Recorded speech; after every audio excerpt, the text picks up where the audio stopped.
నాయకత్వం, కేటీఆర్ గారి నాయకత్వం, సుందారెడ్డి గారి నాయకత్వం, సుందారెడ్డి గారి నాయకత్వం, సుందారెడ్డి గారి నాయకత్వం. జై బీఆర్ఎస్, జై బీఆర్ఎస్, జై బీఆర్ఎస్, జై బీఆర్ఎస్, జై బీఆర్ఎస్, జై బీఆర్ఎస్. తెలంగాణ రాష్ట్రం తెచ్చినటువంటి నాయకుడు, మరి అందరి ఆపద్ బాంధవుడు. ఈరోజు ప్రత్యేక తెలంగాణ ఏర్పడ్డదంటే కేవలం కేసీఆర్ యొక్క ఉద్యమంతోనే ఏర్పడ్డది, అది అందరికీ తెలుసు. అట్లాగే తెలంగాణలో 10 ఏళ్ల పాటు ఏదైతే తెలంగాణ రాష్ట్రాన్ని ప్రభుత్వాన్ని నడిపించి అన్ని వర్గాల వారికి న్యాయం చేసినటువంటి మహానాయకుడు, అది అందరికీ తెలుసు. ఈరోజు పోలీస్ శాఖ వాళ్ళు కూడా ఇన్నోవా కార్లు తిరుగుతున్నట్టు అది కేసీఆర్ గారి యొక్క చలవనే. కాబట్టి అన్ని వర్గాల వారికి న్యాయం చేసినటువంటి ఈరోజు కాంగ్రెస్ వాళ్ళు కానీ ఇంకా వాళ్ళు కానీ అందరు రైతులు కూడా కాళేశ్వరం ద్వారా నీళ్ళు వచ్చి అనేక లక్షల ఎకరాలలో పంటలు పండిస్తున్నారు. 2 రోజుల కిందనే ఢిల్లీ లోపల ఆర్థిక సర్వే జరిగినప్పుడు తెలంగాణ రాష్ట్రం కేసీఆర్ గారి నాయకత్వంలో 10 ఏళ్ల పాటు అనేక అభివృద్ధి కార్యక్రమాలు చేసి దేశంలోనే నంబర్ 1గా నిలబడ్డదని చెప్పేసి కేంద్ర ప్రభుత్వమే తెలిపింది. అదే ఒక నిదర్శనం.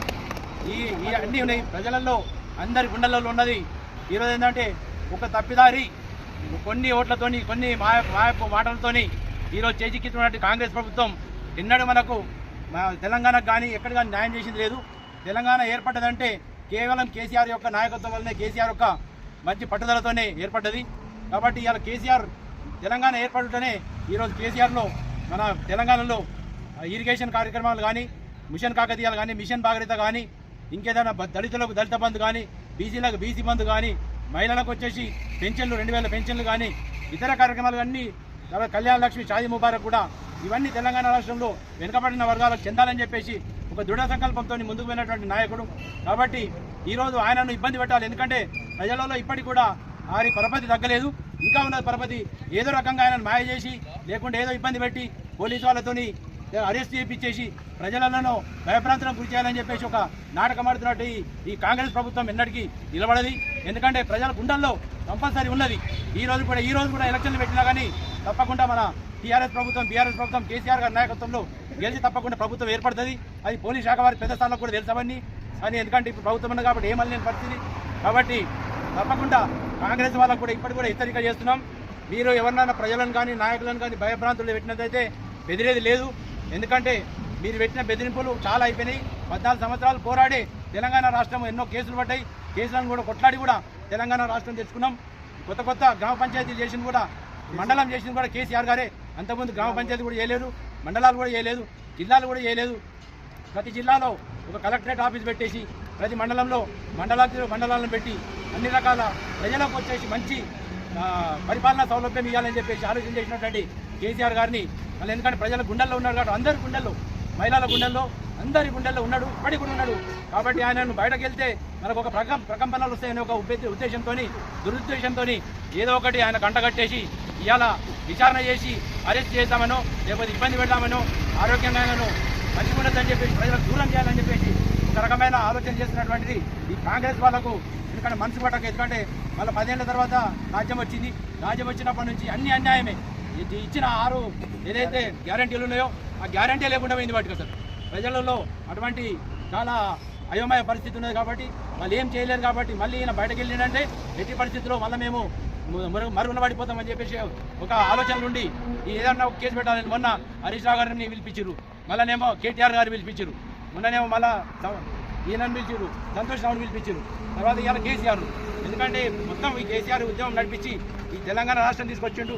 కాంగ్రెస్ వాళ్ళకు మనసు పట్టకుండా చేస్తుంది కాబట్టి ఆయననే మనసు పట్టకుండా చేయాలని చెప్పేసి అందరిని అయోమయం చేయాలని చెప్పేసి మేము ఏమనంటే నాయకుల మీద, మండల నాయకులు కానీ జిల్లా నాయకుల మీద కేసులు పెడతామని చెప్పేసి ఈరోజు మేము పిలుపునిచ్చిన మేరకి ఈరోజు మేము దిష్టి బొమ్మను దానం చేయాలి. కానీ పోలీస్ శాఖ వాళ్ళకు హెచ్చరిక, మేము దిష్టి బొమ్మ కాలబెట్టినట్టయితే కేసులు పెట్టామని చెప్పేసి భయప్రాంతలు చేస్తున్నాం. దిష్టి బొమ్మ కాలబెట్టకుండా మా మనసులలో ఉన్నది సార్. నేను తప్పకుండా, ఎందుకంటే అది కాలబెట్టినంత మాత్రమే కాదు, ప్రతి కార్యకర్త, ప్రతి ఏదైతే ఓటర్లు ఉన్నారో ఓటర్లలో కూడా మనసులలో కేసీఆర్ ముద్ర వేస్తున్నారు. ఆ ముద్రను ఎవరు చెరిపేయలేరు అని చెప్పేసి ఈ సందర్భంగా తెలియజేస్తూ కాంగ్రెస్ వాళ్ళకు మరొక్కసారి నేను నేను హెచ్చరిక చేస్తున్నాను. మీరు ఇట్లాంటి పనులు కాదు, మీరు మంచి పనులు చేసేది ముందర వాళ్ళు, కానీ మీరు చెప్పిన పనే చేయలేదు. ప్రజలు మమ్మల్ని అడుగుతున్నారు, ఇదేం రాజ్యం వచ్చింది, ఇట్లేమొచ్చారు, మమ్మల్ని మోసం చేసి తీసుకొచ్చారు. తెలంగాణలో కేసీఆర్ నయం ఉండే, కేసీఆర్ ఉన్నప్పుడే మా ఇళ్ళ పైసలు ఉంటుండే, ధాన్యం ఉంటుండే, పంటలు మంచిగా పండుతుండే, కరెంటు మంచిగా ఉండే, అన్ని విధాల రైతుల బాధలు యూరియా లేక అవస్థలు పడుతున్నది కూడా కేసీఆర్లో అప్పుడు లేకుండే. ఇప్పుడు కాంగ్రెస్ ప్రభుత్వం కాబట్టి అన్ని కష్టాలే మోపాయినాయి అని చెప్పేసి ఈరోజు అందరూ అనుకుంటున్నారు. ఊళ్ళో మాకు అందరూ తెలుసు, ప్రతి ఒక్కరికి ఇంటింటికి తడిపినప్పుడల్లా కేసీఆర్ కేసీఆర్ అంటున్నారు, కానీ ఇంకా వేరే మాట అంటలేదు. కాబట్టి ఇవన్నీ తెలుసు. కాబట్టి మీరు ఏదైతే బలప్రయోగం చేసి మమ్మల్ని నోరు మూరించాలంటే మాత్రం ఎట్టి పరిస్థితుల్లో అది జరగని పని. కాబట్టి న్యాయం ఎక్కడుందో అక్కడే జరుగుతుంది. రైతులకు కూడా అన్ని విధాల లాభం జరుగుతుంది. 24 గంటలు కరెంట్ ఇచ్చిన కేసీఆర్ను పక్కన పెట్టేసి ఇలా 12 గంటలు కాదు 10 గంటలు, రేపు ఇంకా 6 గంటలు ఇచ్చే ప్రయత్నం కూడా జరుగుతుంది వాళ్ళకి. ఎందుకంటే ఎవరు మమ్మల్ని అడిగేది ఉందని చెప్పేసి వాళ్ళు అనుకుంటున్నారు. కాబట్టి తప్పకుండా పెద్ద ఎత్తున ఉద్యమం జరుగుతుంది. ముందొచ్చేసి మళ్ళీ రాబోయే ప్రభుత్వం కూడా కేసీఆర్ నాయకత్వంలోనే టీఆర్ఎస్ ప్రభుత్వమే వస్తుందని చెప్పి సందర్భంగా తెలియజేస్తూ, ఈరోజు మాసాయిపేట మండల కేంద్రంలో మేము మండల కేంద్రం సంబంధించినటువంటి అందరు నాయకులు అందరం కలిసి ఐక్యమై ఈరోజు ఈ నిరసన తెలుపుతున్నాం. ఈ నిరసన ద్వారా కాంగ్రెస్ ప్రభుత్వానికి హెచ్చరిక. ఎందుకంటే దీంతో మీరు ఏంటంటే ప్రజలలో ఉండాలి, కానీ నాయకుడిని ఇబ్బంది పెట్టినట్టయితే మొత్తం పార్టీ ఇదవుతుందని చెప్పేసి మీరు అపోహలో ఉండద్దని చెప్పేసి ఈ సందర్భంగా తెలియచ్చు. ఒక నాయకుని తర్వాత ఇంకో నాయకుడు పుడతాడు, అట్లేం లేదు. పార్టీలో అనేక నాయకత్వం ఉన్నారు. ఇప్పుడు అసెంబ్లీలో ప్రశ్నలు అడిగితే కూడా సమాధానం చెప్పలేని పరిస్థితులు ఉన్నారు. మంచి ప్రశ్నలు అడిగితే కూడా మీకు అక్కడ సమాధానం చెప్పేదని లేరు. ఆ సమాధానం చెప్పలేక కేసులు పెట్టి వాళ్ళని నోరు మూయించాలని చెప్పేసి ఈ సందర్భంగా తెలియజేస్తున్నాం. అది చేయకూడదని చెప్పేసి ఈ సందర్భంగా ఈవెన్ మండల కాంగ్రెస్ నాయకులకు కూడా హెచ్చరిక. ఏదైతే మేము ఇలా ర్యాలీ పాల్గొన్నామో ఫోటోలు తీసుకొని వీడున్నాడు వాడున్నాడు, దీన్ని ఏమైనా చేయాలని చెప్పేసి దయచేసి మీరు అట్లాంటి చేయకూడదని చెప్పేసి. ఎందుకంటే ప్రజాస్వామ్యంలో ప్రతి ఒక్కరికి నిరసన తెలిపేది మాట్లాడే హక్కు ఉంటుంది. కాబట్టి శాంతియుతంగా ఈరోజు మేము నిరసన తెలుపుతున్నాం. ఈ నిరసన కూడా మీరు ఒక స్పోర్టివ్గా గ్రహించాలి. ఎందుకంటే ప్రజల పక్షాన మేము మాట్లాడుతున్నాం, ప్రజల గురించి మాట్లాడుతున్నాం.